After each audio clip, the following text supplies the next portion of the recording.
Bueno, hermano, quiero terminar hoy con el tema de las 5 solas. Ya salimos de noviembre, aunque este es un tema muy amplio, ¿verdad? Este es un tema realmente, pues, de mucha amplitud y también muy interesante. Porque a veces, esto yo lo decía, ¿no? A veces nosotros no nos damos cuenta el impacto que la Iglesia de Dios a través de las generaciones ha tenido en la historia de la humanidad. E imagínense usted que este evento que nosotros llamamos la Reforma, que usted sabe que fundamentalmente tiene su origen en las 95 tesis, ya les dije, ya les conté, las 95 protestas que Martín Lutero, que fueron más bien 95 invitaciones al debate que Martín Lutero clavó en la puerta de su iglesia, enojado por las desviaciones de la Iglesia Católica y también por principalmente este asunto de las indulgencias. Yo creo que eso se ha hablado, se ha ponderado bastante. Y vamos a hoy tratar, ya hablamos de 2 solas. Ustedes saben que de esa reforma que tuvo mucho en su contenido, que no solo fueron las 95 tesis, sino que fundamentalmente esto se diseminó por toda la Europa. Esto trajo que mucha gente se involucrara y se le uniera a Martín Lutero y que incluso surgieran nuevos pensadores, nuevos líderes que de hecho llevaron la reforma aún más lejos que Lutero. Y todo este gran debate teológico dio como origen 5 correcciones fundamentales, que es lo que conocemos como las 5 solas. Y sí, está bien decirle así, 5 correcciones, porque ¿cuál era el propósito de la reforma? Bueno, la palabra lo dice, era reformar la iglesia. De hecho, Martín Lutero declaró que su intención primaria no era separarse de la Iglesia Católica, sino reformar la Iglesia Católica, traer a la Iglesia Católica por el buen camino, o por lo menos provocar eso. Sin embargo, el resultado fue más bien que hubo una ruptura y hoy en día somos católicos y protestantes, ¿verdad? Nos dicen así, a nosotros nos dicen los protestantes y a lo mejor tú dices, si alguien viene y te suelta eso, tú dices, protestante, no estoy protestando contra nada.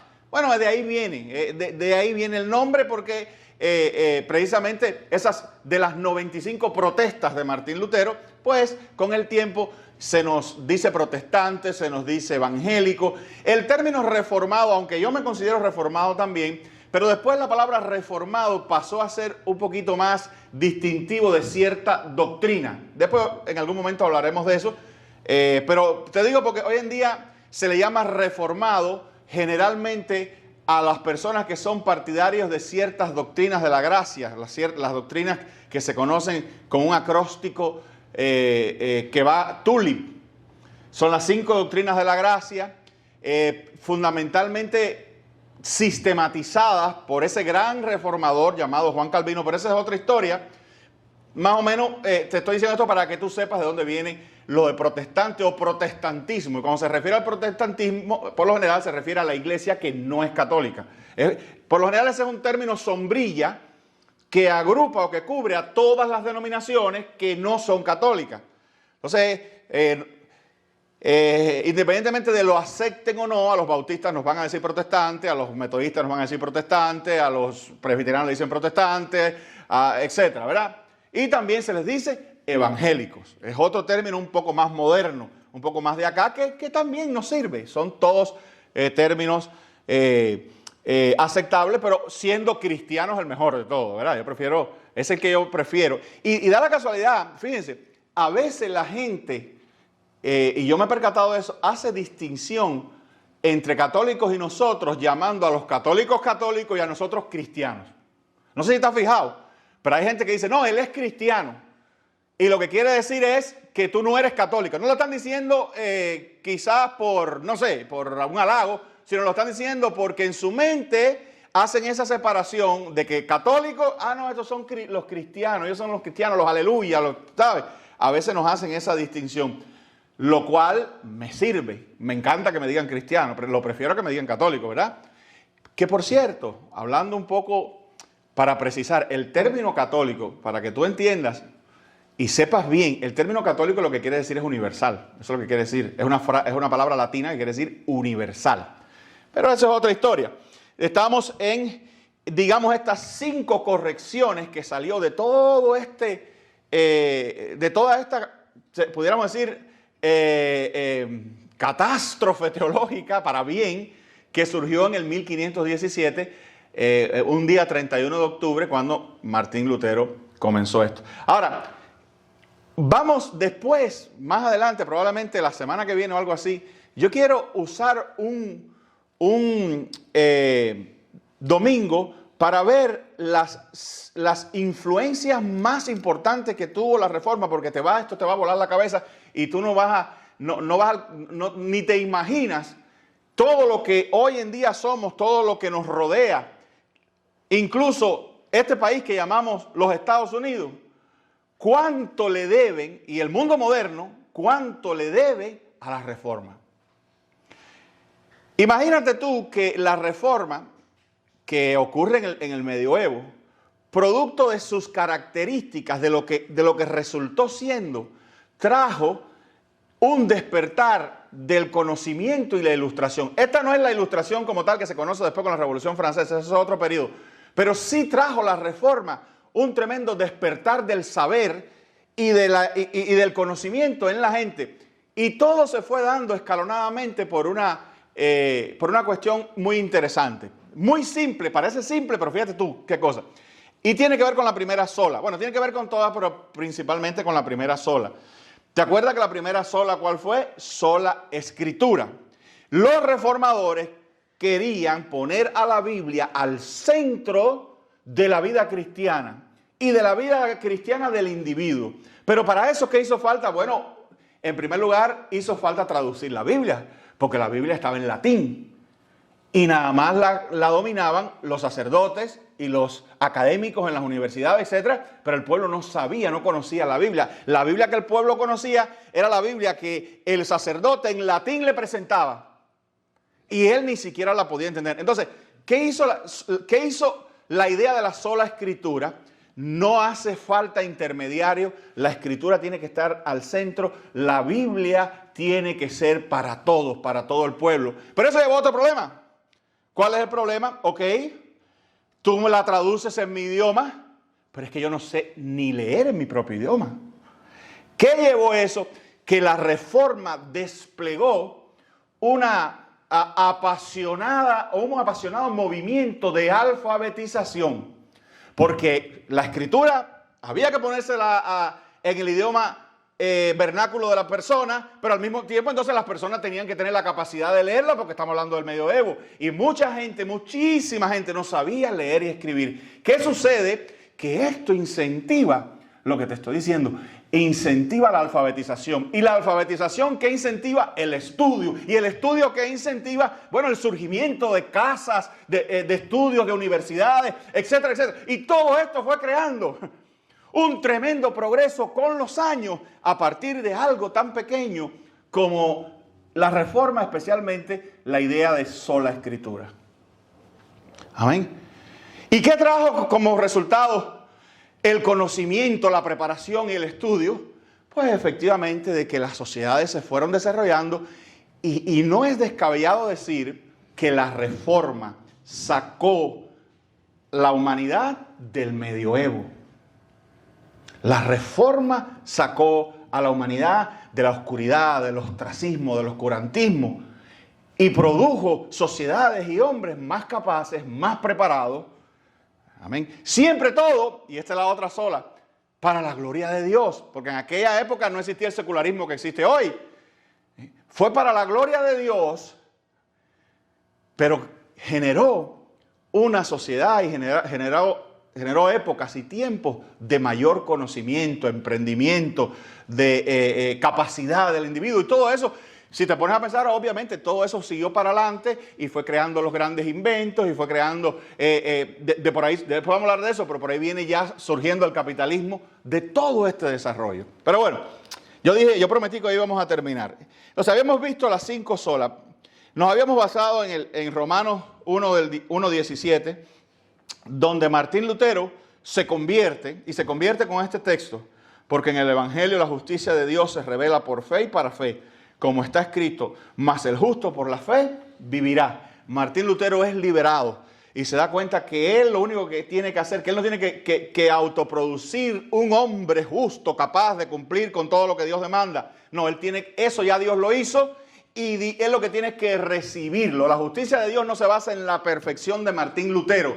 La justicia de Dios se basa en la perfección lograda por Cristo Jesús, un factor externo que le es otorgada por la fe a Martín Lutero si la recibe. No tenía que hacer nada, solo recibirla. Ya Cristo lo había hecho todo.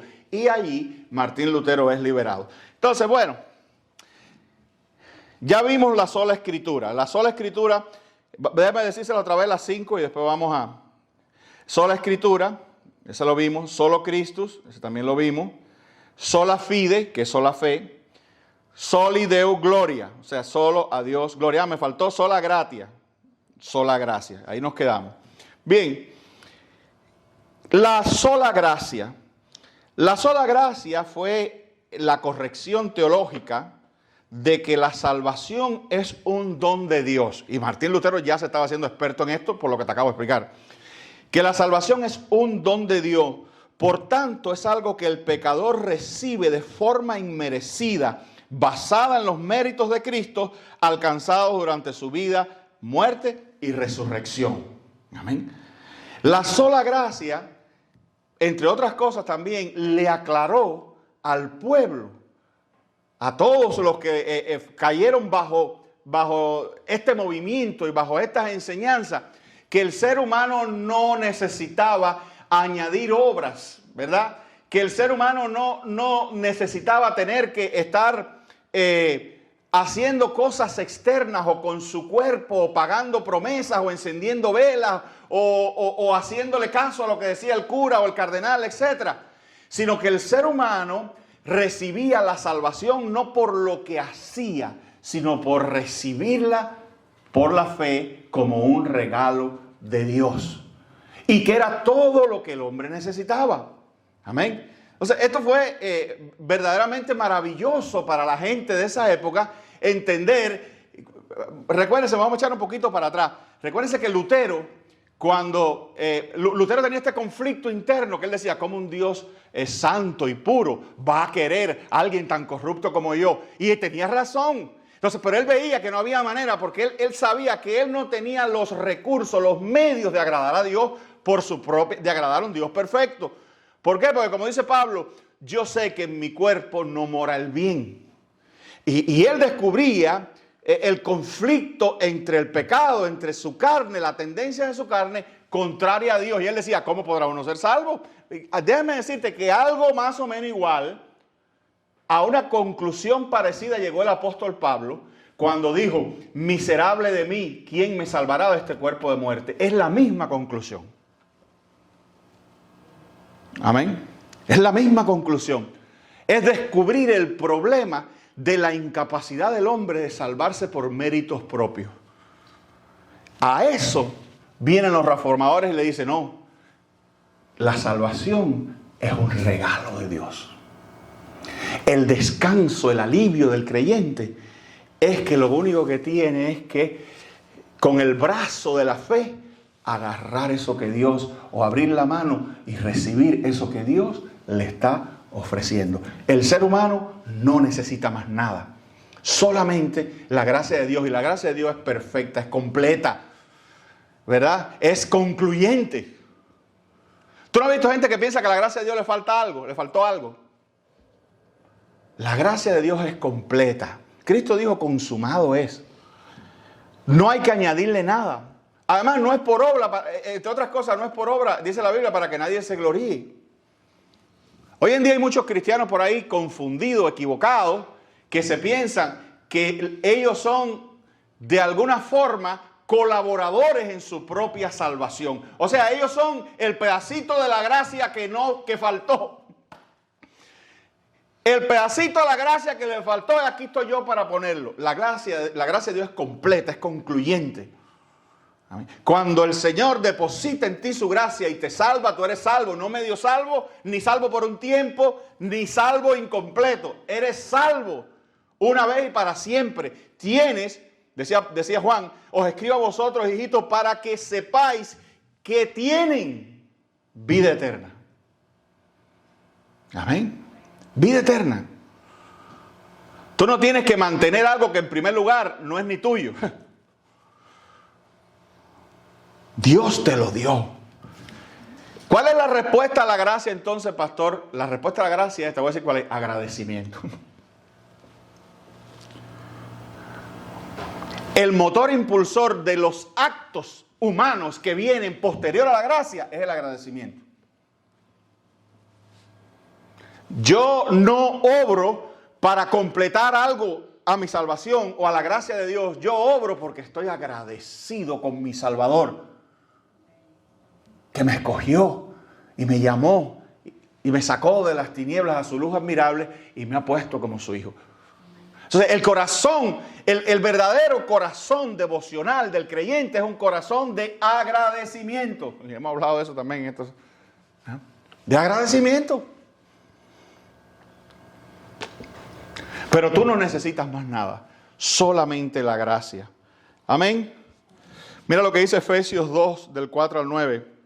Dice, pero Dios, que es rico en misericordia, por su gran amor con que nos amó, aun estando nosotros muertos en pecado, nos dio vida juntamente con Cristo. Dice entre paréntesis, por gracia soy salvo. Y juntamente con Él nos resucitó. Y asimismo nos hizo sentar a los lugares celestiales con Cristo Jesús. Noten que estas cosas son pasadas. Todo está pasado. Pero pastor, yo ni estoy resucitado, ni estoy sentado en los lugares celestiales. En la mente de Dios sí. En el plan de Dios sí. Eso va a ocurrir en aquel que ha recibido esa gracia. Eso va a ocurrir.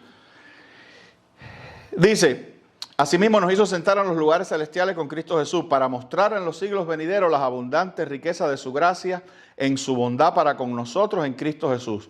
Porque por gracia sois salvos por medio de la fe. Y esto no de vosotros, pues es don de Dios. No por obra, para que nadie se gloríe. Por gracia sois salvos por medio de la fe. Y esto no es de vosotros. Es un don de Dios. Eso fue lo que entendió Lutero. Amén. ¿Por qué? Porque hay gente que te dice, no, pero espérate, tú tienes que, tú mismo produciste tu fe. Si la fe con la que tú crees es tuya, pues tú tienes gloria. Esta es tuya. Ese texto dice que la fe dice, no de vosotros. O sea, la fe, yo te lo he dicho varias veces de esa manera. La fe con la que tú crees no es tuya. Pastor, pero a ver, hablemos algo, pastor. Mi fe, yo siento que nace de mí. Yo siento que soy yo el que creo. Yo siento que soy yo el que visualizo las cuestiones de la fe. Yo siento que yo soy el que entiendo con mi cerebro la propuesta del evangelio. Eso que llaman fe, que se compone de sentimientos, pensamientos, emociones hacia Cristo Jesús. ¿Salen de mí? Sí, han sido imputadas, han sido puestas milagrosamente por el Espíritu Santo en tu vida, pero no es tuya, es un don de Dios. La capacidad de creer te fue dada por Dios. Déjame decirte que, fíjate que dice la Biblia, este mismo texto que acabamos de leer, que estando nosotros muertos en pecado, nos dio vida. Muertos. No medio muertos, muertos. Nos dio vida. Amén. Por eso Pablo dice como explotando emocionalmente, dice, por gracia soy salvo, por medio de la fe. Y esto no de vosotros, pues es don de Dios. ¿Qué puede hacer uno ante una cosa así? Agradecer. Estar agradecido. Porque yo era, ¿sabes cómo David decía? David decía que él era un perro muerto. David a veces no entendía cómo Dios se había fijado en él, porque es que no hay explicación. Eso te pasa a ti, me pasa a mí. No tenemos explicación por qué Dios se fijó en mí. Porque yo me conozco y tú te conoces. Amén. Tú sabes y yo sé, como dice Pablo, que en nosotros no mora el bien. Y que el mejor día espiritual nuestro nos sorprendemos haciendo cada cosa o pensando cada cosa. Y entonces te pasa así como Pablo, miserable de mí, pero ¿cómo es posible? ¿Cómo puedo yo ser salvo con todas estas cosas que pasan dentro de mí y que son pecados y que son mal y que tienen condenación y que separan a uno de la gloria de Dios?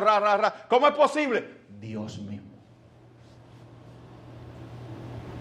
Dios en su gracia decidió salvarte. ¿Entiendes que si Dios no te hubiera salvado no hubiera habido salvación para ti?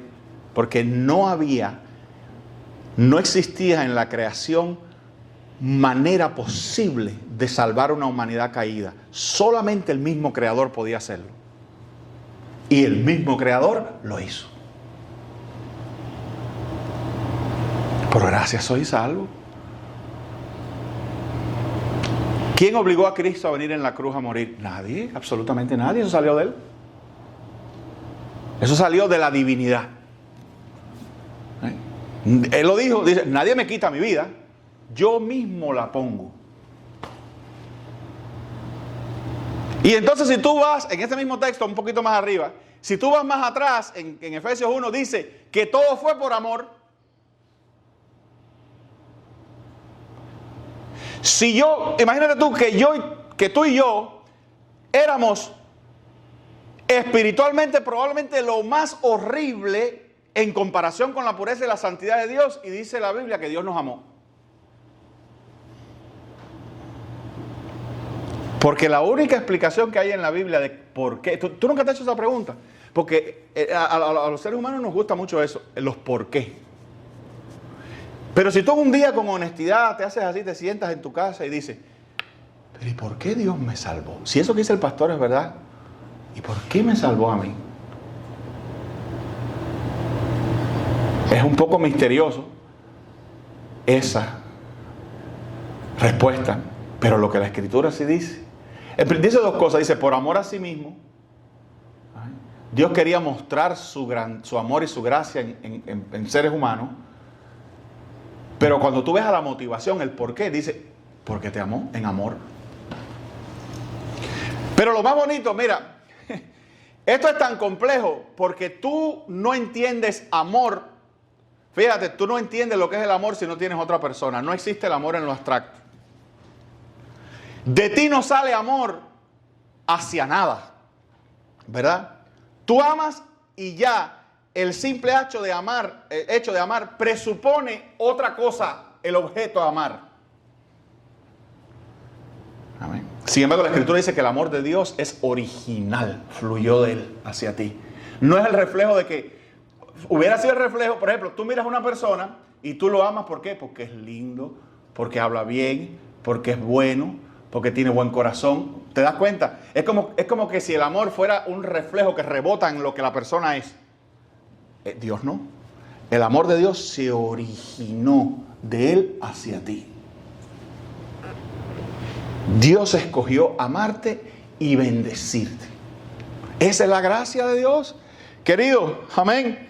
Juan 6:36 dice, y esta es la voluntad del Padre que me envió, que de todo lo que Él me diere, no pierda yo nada, sino que lo resucite en el día postrero. Calvino tiene muchísimas cosas que decir sobre ese texto, pero oye lo que dice.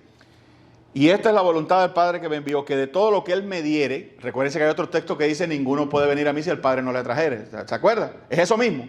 Ninguno puede venir a mí si el Padre no le trajere. Todo esto que estamos hablando es esta fe con la que creemos, que es el acto por el cual el Padre te lleva a Cristo Jesús. Y entonces dice, y todo lo que el Padre me dio, no pierda yo ninguno, sino que a todos los resucite en el día postrero.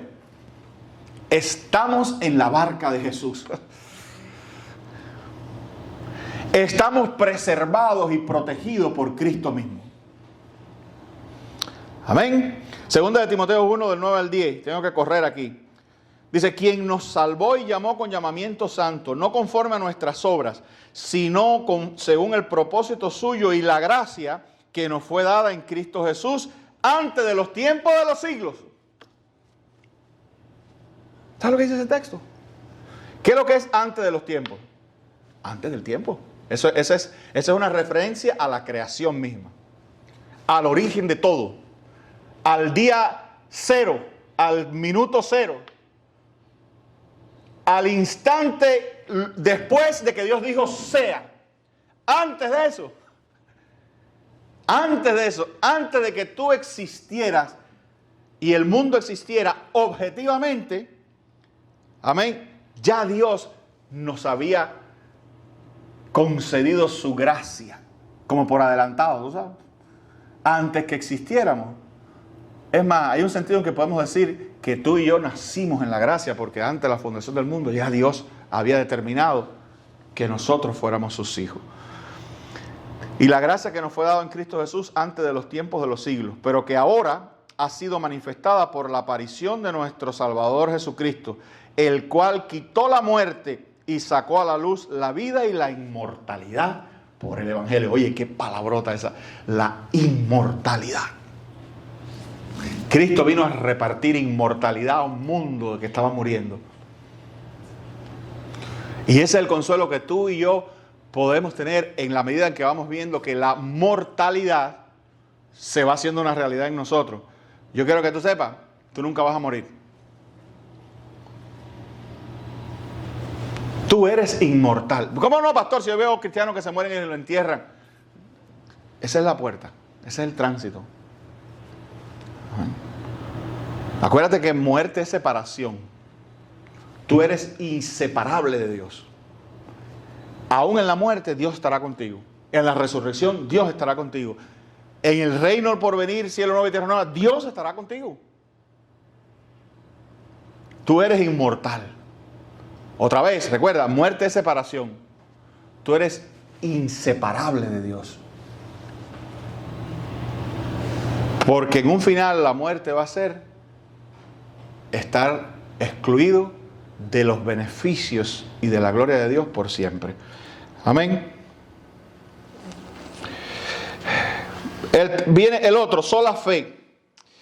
La salvación solo, bueno, ya vimos, ¿no? Sola gracia, sola fe. La salvación solo puede ser recibida cuando ponemos nuestra fe en aquel que murió por nosotros, excluyendo la posibilidad de que nuestras obras puedan contribuir. Nada que yo pueda hacer contribuye a mi salvación. Romanos 3:28 dice, concluimos pues que el hombre es justificado por la fe sin las obras de la ley. Romanos 4, del 4 al 5 dice, pero al que obra no se le cuenta el salario como gracia, sino como deuda. Mas el que no obra, si cree en aquel que justifica al impío, su fe les contaba por justicia. Amén. Yo siempre digo esto. Si tu salvación, no me quiero demorar mucho aquí porque yo lo he dicho otras veces, pero si tu salvación depende de que tú aportes un comino, una cosa chiquitica, ¿verdad? Porque hay gente que dice, no, Dios lo hace todo, pero tú pones una cosita. Pero oye, esa cosita, no, pero es que esa cosita no es tanto, pastor, si te pones a ver, Dios lo hizo todo, ¿qué más da que tú pongas un cominito? ¿Eso qué tiene que ver? Pues que sin el comino no hay salvación. No, pero eso no es nada, no es un cominito, pero es mi comino. ¿Te imaginas? No, porque las cosas pequeñas no son tan importantes. Ah, no. Ah, yo te voy a montar en un avión de eso y te voy a decir, mira, este avión está perfecto, pero le falta un tornillo. No sé dónde, pero le falta un tornillo.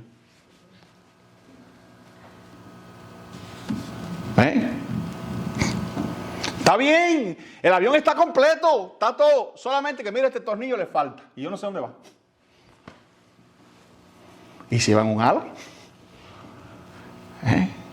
Una comparación un poco infantil, pero te das cuenta. El hombre no contribuye, además el hombre no podía. Por eso es otro tema, la incapacidad del hombre, la Biblia lo dice.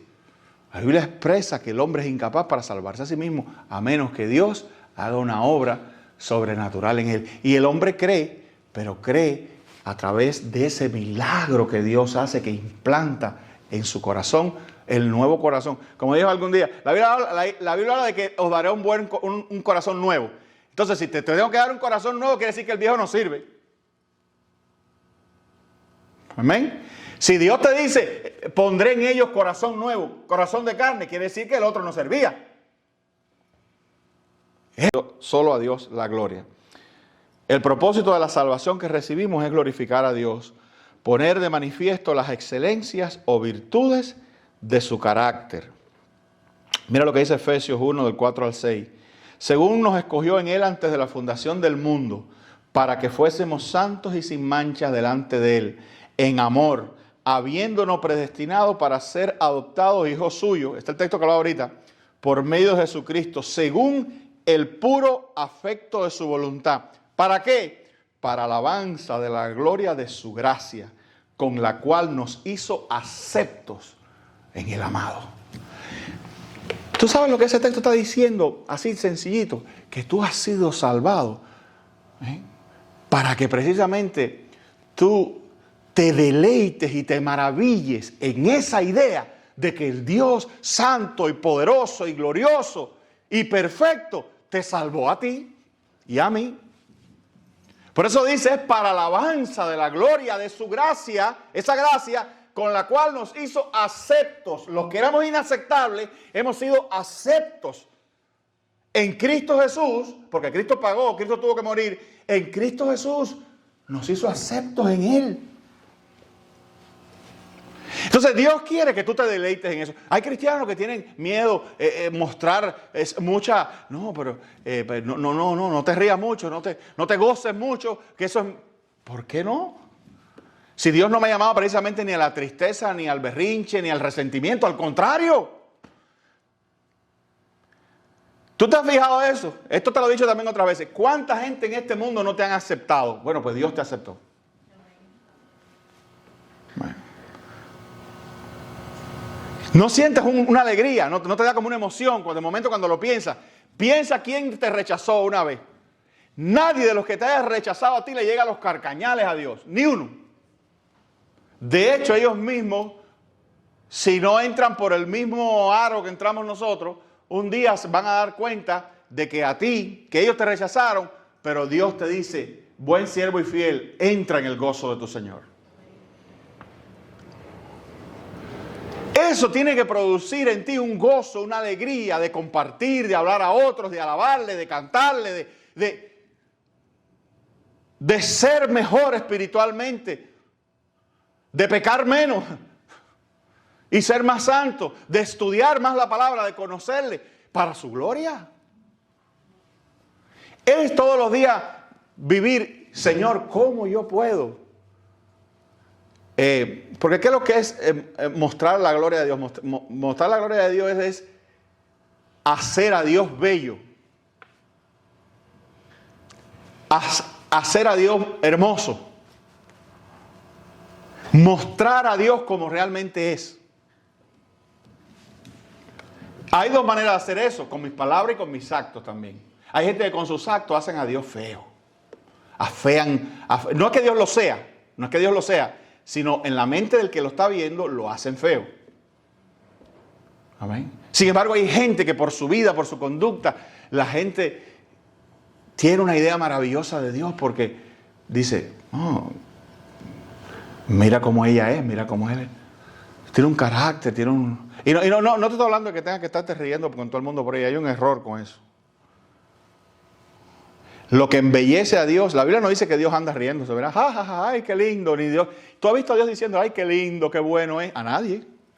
Sin embargo, aún así es glorioso, es bueno. ¿Tú has visto a Dios alguna vez teniendo que demostrar, probar que es bueno? No, la Biblia está llena de su bondad. Tú y yo mismos somos el resultado de su bondad. Amén.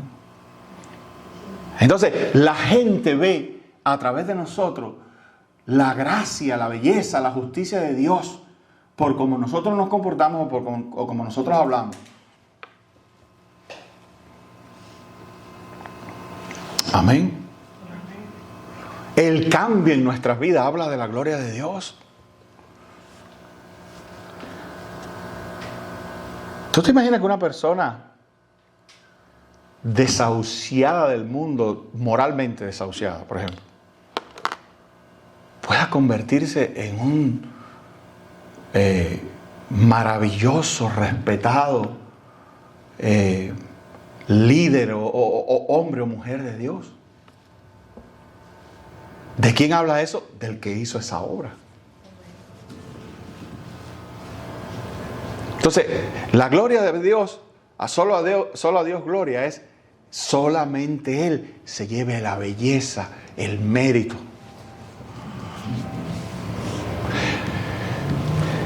Hay gente que a veces, y a veces eso es cristiano, y eso yo lo he observado en cristianos, y eso se ve un poquito feo a veces. Hay cristianos que les gusta sonar trompeta de todo lo que hacen. O de sus logros. Muchos de ellos terrenales y tienen sus méritos, pero aquí todo va a quedar. El más capaz de los ingenieros o de los médicos o de lo que sea, en algún momento todo eso se va a desvanecer. Un día ya no va a haber el pulso para la cirugía o la visión para volar o para el piloto. Todo se va a ir desvaneciendo. Amén. O sea, y no quiere decir otra vez, porque la Biblia dice que no debáis nada a nadie, al que honor. Hay gente que se le debe dar el honor, pero no mucho. Acostúmbrate. La Biblia dice que le des gracia a todos. Acostúmbrate a darle gracia a la gente y a reconocer las personas, pero no te pases. Igual que cuando vayas a hablar de ti, que a veces hay que hablar de uno. Uno no puede evitar a veces hablar de uno. Dice la Biblia, sea todo conforme a la medida de la fe que Dios te ha dado. Dice, ninguno tenga, oye lo que dice la Escritura. La Escritura dice, ninguno tenga más alto concepto de sí que el que debe tener, sino que piense de sí con cordura, conforme a la medida de la fe que Dios le ha dado. O sea, aunque eso está puesto en un plano de la gente que en la iglesia tiene... el texto, en el contexto del texto es precisamente para la gente que en la iglesia se le ha dado mucho y se creen, no, pero eso se aplica para toda la vida. No seas un sediento de halago. Hay gente que le gusta que hay gente que se siente mal si no lo halaga. Te voy a decir algo triste, mucha de la gente que te halaga no le importa nada a tu vida, es un cumplido. A veces hasta yo no sé si a ti te pasa, perdone, a mí me pasa así, pero a veces el halago ya como que fastidia, ¿no te das cuenta? Un exceso de halago fastidia. Sí, honestamente. Y cuando no seas, como dicen, craving, no seas por los halagos. Si alguien te halaga, bien, gracias, pero sigue para adelante, dale. Ahora, porque me fui del tema, pero a lo que iba. Es mejor desviar eso hacia Dios. Es mejor desviar eso hacia Dios. Yo sé que se siente bien, pero recuerda que tú no eres quien eres si Dios... Vamos a suponer que hay algo bonito que Dios ha puesto en tu vida y la gente lo alaba o la gente lo reconoce. Agradécelo, pero recuerda que te lo dio Dios. Dice la Biblia, ¿qué tienes que no hayas recibido? Dice Dios, ¿qué tienes que no hayas recibido? Y si lo recibiste, ¿por qué te glorías? Vas a andar por la vida más feliz y más relajado y más libre cuando no dependas de que la gente te halague y diga lo que está bien o lo que está mal. Si quieres curarte de eso, te invito al pastorado.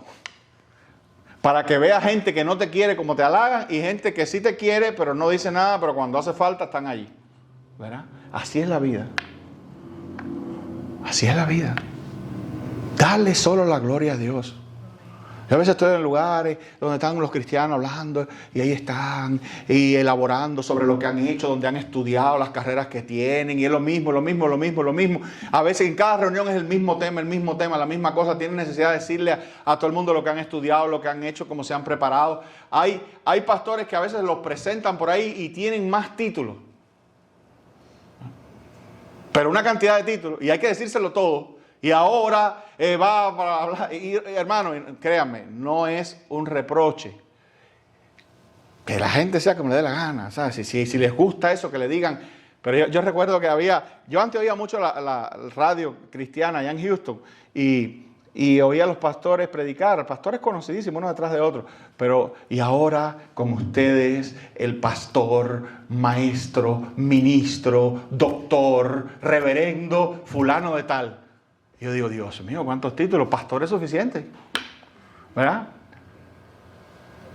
Pero bueno, algunos pastores eran doctores en teología. Eso es un nivel elevado, está bien, pues entonces dile doctor fulano de tal. Pero yo, perdóneme, pero para mí no hay título más bonito que pastor, ¿verdad? Y ni aún ese. Mira, a mí, yo no sé por qué extraña razón en mi trabajo a mí me dicen el pastor. Dale café al pastor, sírvele comida al pastor que él come. Esto, pastor. Y me dicen el pastor, yo creo que porque no saben mi nombre bien, todavía hay quien me dice Rafael, quien me dice Tony, pero me dice el pastor, es un título bonito, yo no resiento de ese título. Pero hay gente que no me lo dice y yo por eso no me... Yo he llegado a iglesias donde la gente ni me presenta ni nada de eso y saben a veces que uno es pastor y no lo presentan, entonces tienen miedo que yo me vaya a coger a la iglesia, que me vaya a quedar ahí de pastor. Sí, yo a veces he ido a otras iglesias en otros estados, no voy a decir dónde, pero donde se reúne gente que me conocen y por alguna razón nos ignoran. Está bien, así hicieron con Cristo. Uno va como que recibiendo un poco, uno va teniendo probaditas de lo que le hicieron a Jesús. Dice la Biblia que uno comparte los sufrimientos de Él. Así que si un día te coronan de espinas, aguántala y sigue para adelante, sabiendo que tu Señor y Salvador también fue coronado de espinas. ¿Quién llamó a Jesús doctor? Jamás. Y le digo, oh, aquí está el gran Señor. Jamás. Si hasta sus discípulos a veces no creían en Él y lo negaban. Amén. Entonces, fíjate y tú dices, mira, voy entendiendo. Ves como la sola Dios, solo a Dios gloria, lo encentra a uno, lo pone a uno en su justo lugar. No nos creamos nada porque nada somos, ni nos podremos salvar, ni vamos a salvar nunca a nadie. Así que entonces la gloria sea a Él. Si soy lo que soy, Pablo decía, Pablo estaba claro en esto, Pablo es una maravilla de cristiano. Pablo decía, por la gracia de Dios soy lo que soy. Y lo único que trato es que su gracia no sea en vano en mí. Eso es lo que nosotros tenemos que tratar.